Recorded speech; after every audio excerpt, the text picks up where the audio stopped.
পাকিস্তানের এক বক্তা বক্তব্য দিচ্ছে যে স্বয়ং মুহাম্মদ সাল্লাল্লাহু আলাইহি সাল্লামের সাথে আল্লাহ নাকি নেমে আসে। মুহাম্মাদের ভালোবাসায় মুহাম্মদ সাল্লাল্লাহু আলাইহি সাল্লাম সম্পর্কে জঘন্য আকীদা পোষণকারী কোশ্চিনকালেও সে মুসলমান থাকতে পারে না, যদিও তার মাথায় টুপি, যদিও তার মুখে দাড়ি, যদিও সে সালাত আদায়কারী, যদিও সে সিয়াম পালনকারী, তবুও যদি সে এই আকীদা পোষণ করে তাহলে সে কখনো কোশ্চিনকালে মুসলমান হতে পারে না। মুহাম্মদ সাল্লাল্লাহু আলাইহি সাল্লামের যে জন্মদিন যেটা বলা হচ্ছে 12 রবিউল আউয়াল, তাই না? আগামীকালকে তো মনে হয় সম্ভবত গোটা ঢাকা শহরে বিভিন্ন জায়গায় রঙিন হয়ে যাবে, আলোয় আলোকিত হয়ে যাবে। দেখেন জ্যোতির্বিজ্ঞান, আপনারা তো জ্যোতির্বিজ্ঞান সম্পর্কে যদি একটু জানতে চান উইকিপিডিয়াতে সার্চ দিবেন, এখন এআই আছে, আপনারা এগুলাতে সার্চ দিবেন, সার্চ দিয়ে দেখবেন তো রাসূলুল্লাহ সাল্লাল্লাহু আলাইহি সাল্লামের জন্মদিনটা তারা কি বলে। জ্যোতির্বিজ্ঞানের গবেষণা অনুযায়ী এ ব্যাপারে সর্বাধিক বিশুদ্ধ মত হলো 12 রবিউল আউয়াল নয়, বরং 9 রবিউল আউয়াল হলো রাসূল সাল্লাল্লাহু আলাইহি সাল্লামের জন্মদিবস। কথা বুঝতে পেরেছেন? আর 12 রবিউল আউয়াল হলো রাসূল সাল্লাল্লাহু আলাইহি সাল্লামের মৃত্যু দিবস। যদিও এক শ্রেণীর ওলামা ইকরাম এবং জ্যোতির্বিজ্ঞানীরা 9 রবিউল আউয়াল বলেছে, 11 রবিউল আউয়াল বলেছেন। যদি কেন? রাসূল সাল্লাল্লাহু আলাইহি সাল্লামের জন্মদিবসে সোমবার, রাসূল সাল্লাল্লাহু আলাইহি সাল্লামের মৃত্যু দিনটাও সোমবার। এবং এ ব্যাপারে আরো অনেক বর্ণনা পাওয়া যায়, যেদিন রাসূলের উপরে নবুয়ত এসেছিল সেটাও সোমবার ছিল, পাওয়া যায় বর্ণনা, তবে স্পষ্ট না। সুতরাং যদিও এটা আমাদের আমলের সাথে সংশ্লিষ্ট না, সুতরাং এটা নিয়ে আমাদের এত গবেষণার কিছু নেই। যেটা আমাদের আমলের সাথে সংশ্লিষ্ট, যে ব্যাপারে রাসূলুল্লাহ সাল্লাল্লাহু আলাইহি ওয়াসাল্লাম স্পষ্ট করেছে, সাহাবায়ে কেরাম স্পষ্ট করেছে, আমরা স্পষ্ট বিষয়গুলো নিয়ে বেশি বেশি কথা বলবো, বেশি বেশি আমল করবো। যে বিষয়গুলো অস্পষ্ট আমাদের মাঝে দেখবেন শয়তান খোঁচা দেয়, শয়তান খোঁচা দিয়ে অস্পষ্ট যে বিষয়গুলো আছে, অস্পষ্ট বিষয়গুলো আমাদের মাঝে বেশি বেশি উপস্থাপন করে আমাদের মনের ভিতরে বিভিন্ন নানা রকম জল্পনা কল্পনা প্রশ্ন তৈরি করে দেয়। সুতরাং আমি আশাবাদী যে আপনারা ভালো করে আরো তদন্ত করবেন যে রাসূল সাল্লাল্লাহু আলাইহি ওয়াসাল্লামের মৃত্যু দিনেই আপনারা জন্মদিবস হিসেবে প্রচার করে সেই দিনে আনন্দ উল্লাস করতেছেন। সুতরাং এখানে অনেক জানা বোঝার ঘাটতি থেকে যায়। এখন আসেন, রাসূল সাল্লাল্লাহু আলাইহি ওয়াসাল্লামকে কেন্দ্র করে এই রাসূল সাল্লাল্লাহু আলাইহি ওয়াসাল্লামের মৃত্যু দিনে যে জন্মদিবস পালন করা হয়, এই দিন বিভিন্ন মসজিদ, বিভিন্ন মাদ্রাসা, বিভিন্ন খানকা কেন্দ্রিক, বিশেষ করে মাজার কেন্দ্রিক যে সম্প্রদায়ের ভাইরা আছে তারা এগুলোর সাথে সংশ্লিষ্ট বেশি হয়। হিন্দুরা যেমন তাদের পূজার দিন বিভিন্ন রকম বড় বড় মূর্তি তৈরি করে, বড় বড় তারা যাদের পূজা করে তাদের তৈরি করে রাস্তায় শোডাউন দেয়, দেখেছেন না? বিশেষ করে বাংলাদেশের নামধারী কিছু মুসলিম আছে, তারা পহেলা বৈশাখের দিন কিন্তু ওই বিভিন্ন রকম হাতি ঘোড়া বিভিন্ন রকম বাদিয়ে শোডাউন দেয়।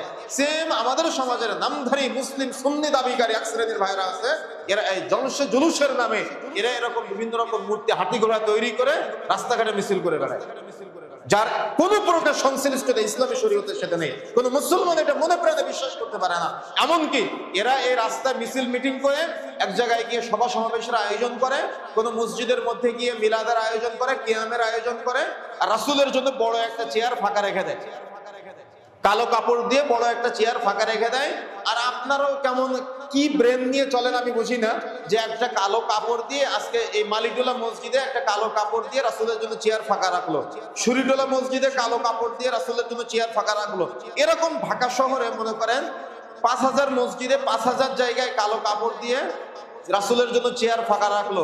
যত জায়গায় এই জুলুস হয়, যত জায়গায় মিছিল মিটিং হয়, প্রত্যেক জায়গায় যে স্টেজ করে মাহফিলের বা জুলুসের আয়োজন করে, বক্তব্যের আয়োজন করে, প্রত্যেক জায়গাতেই এরা ওই কিয়ামের আয়োজন করে। রাসূল নাকি চেয়ারে এসে বসবে, রাসূলের জন্য একটা চেয়ার খালি রাখে।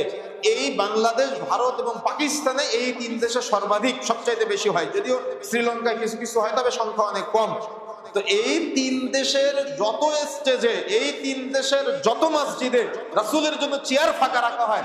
এখন আমি যদি আপনাদের কাছে প্রশ্ন করি, 12 রবিউল আউয়াল একটা দিন, একদিনে রাসূল কয় চেয়ারে গিয়ে বসবে? রাসূল সাল্লাল্লাহু আলাইহি ওয়াসাল্লামকে কিন্তু এরা কি মনে করে যে কবর থেকে উঠে আসে। আশ্চর্য, নাউযুবিল্লাহ। রাসূলুল্লাহ সাল্লাল্লাহু আলাইহি ওয়াসাল্লাম সম্পর্কে ধারণা পোষণ করা যাবে? রাসূল সাল্লাল্লাহু আলাইহি ওয়াসাল্লাম সহ যত মানুষ মারা গিয়েছে, কিয়ামতের আগে কি কবর থেকে উঠতে পারবে কেউ? কথা বুঝেন না মনে হয়। তো রাসূল সাল্লাল্লাহু আলাইহি ওয়াসাল্লাম কিয়ামতের দিন সবার আগে কবর থেকে উঠবে, শুনেছেন না আপনারা? পড়েছেন তো আপনারা যে কিয়ামতের দিন সবার আগে কে উঠবে? পোশাক পরিহিত অবস্থায় কে উঠবে? রাসূলুল্লাহ সাল্লাল্লাহু আলাইহি ওয়াসাল্লাম। তাহলে আপনি যে ধারণা করলেন যে রাসূল সাল্লাল্লাহু আলাইহি ওয়াসাল্লাম এই জুলুসের দিন, মিলাদের দিন, এই 12 রবিউল আউয়াল রাসূল সাল্লাল্লাহু আলাইহি ওয়াসাল্লামের মৃত্যু দিবসের দিন যদিও আপনি জন্মদিবস বলে রাসূল সাল্লাল্লাহু আলাইহি ওয়াসাল্লামের কবর থেকে তুলে নিয়ে আপনি চেয়ারে বসাচ্ছেন, এটা কি কোনো সাধারণ মানুষ যার একটু সেন্স আছে সে কি এটা বিশ্বাস করতে পারে? অথচ আলেম ওলামারা এগুলা প্রচার করে, আলেম ওলামারাই এগুলার আঞ্জাম দেয়, এগুলার পক্ষে সাফাই গায়, যেগুলা যুক্তি তর্কেও মেলে না, যেগুলা কোরআন হাদিসেও মেলে না, এগুলা আমাদের সমাজের নামধারী মুসলিম হুজুররা এগুলা সমাজে প্রচার করে আর মানুষদেরকে বিভ্রান্ত করে। এরাই আবার প্রচার করে যিনি আল্লাহ তিনি মুহাম্মদ, মুহাম্মদ যদি কবর থেকে উঠে আসতে, এটা আরো কত জঘন্য আকীদা। কালকে দেখলাম পাকিস্তানের এক বক্তা বক্তব্য দিচ্ছে যে স্বয়ং মুহাম্মদ সাল্লাল্লাহু আলাইহি ওয়াসাল্লামের সাথে আল্লাহ নাকি নেমে আসে, মুহাম্মাদের ভালোবাসায়। আশ্চর্য হবেন, এমনকি তাদের সুফিবাদীর এত জঘন্য আকীদা আছে যে যিনি আল্লাহ তিনি মুহাম্মদ, যিনি মুহাম্মদ তিনি আল্লাহ। মুহাম্মদ কবরে নেই, মুহাম্মদ আল্লাহ হয়ে নাকি আরশে উঠে গিয়েছে আর আল্লাহ আরশ থেকে জুলুসে চলে আসবে। এই আকীদা যদি কেউ পোষণ করে বলে তো সে মুসলমান থাকতে পারে? এই আকীদা যদি কেউ পোষণ করে সে কি মুমিন থাকতে পারে? কত সময় মুহাম্মদ সাল্লাল্লাহু আলাইহি ওয়াসাল্লাম সম্পর্কে জঘন্য আকীদা পোষণকারী কোশ্চিনকালেও সে মুসলমান থাকতে পারে না। যদিও তার মাথায় টুপি, যদিও তার মুখে দাড়ি, যদিও সে সালাত আদায়কারী, যদিও সে সিয়াম পালনকারী, তবুও যদি সে এই আকীদা পোষণ করে তাহলে সে কখনো কোশ্চিনকালে মুসলমান হতে পারে না। যিনি আল্লাহ তিনি মুহাম্মদ, যিনি মুহাম্মদ তিনি আল্লাহ, এই আকীদা পোষণ করা মানে কি? জঘন্যতম আকীদা। সুতরাং এই আকীদা কখনো সংশ্লিষ্ট সম্পৃক্ত কেউ, খ্রিস্টানদের থেকে পয়দা করা কিন্তু। ঈসা আলাইহিস সালামকে কি মনে করে? আল্লাহর পুত্র মনে করে। অনেকে ঈসা আলাইহিস সালামের মধ্যে, খ্রিস্টানদের মধ্যে দুইটা গ্রুপ আছে, অনেকে আল্লাহর পুত্র মনে করে, অনেকে স্বয়ং নিজে আল্লাহ মনে করে। সুতরাং আমাদের মুসলিমদের এই সার্বিক বিষয়ে জ্ঞান অর্জন করতে হবে এবং কেউ যেন বিভ্রান্ত করতে না পারে, সঠিক জবাব দেওয়ার জন্য প্রস্তুত থাকতে হবে সবসময়।